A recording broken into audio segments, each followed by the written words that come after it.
শূন্য খাতার হিসাব।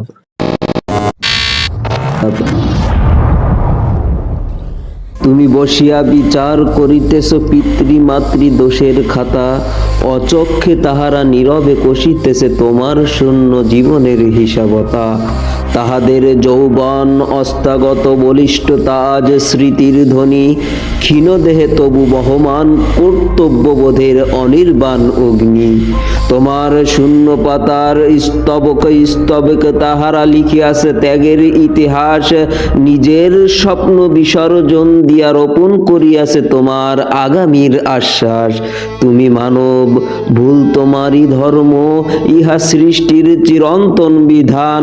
তবে কেন কল্পনা করো পিতামাতা প্রভু সম, পয়গম্বর সম, নিখুঁত ও মহান। তাহারাও মানব, দুঃখের উত্তরাধিকারী, ক্ষুধা ক্লান্তি ও বেদনায় গঠিত প্রাণ। নীরব অশ্রু ঢাকিয়া রাখে তবু সন্তানের হাসি তাহাদের একমাত্র সন্ধান। একদিন কাল স্বয়ং উল্টিবে পৃষ্ঠা, হিসাব মিলিবে বিপরীত পাতায়। তখন উপলব্ধি করিবে পিতৃমাতৃ স্নেহ কোনো খাতায় ধরা পড়ে না, কোনো অঙ্ক মাপে না, কখনোই না, কখনোই না, হায় কখনোই না।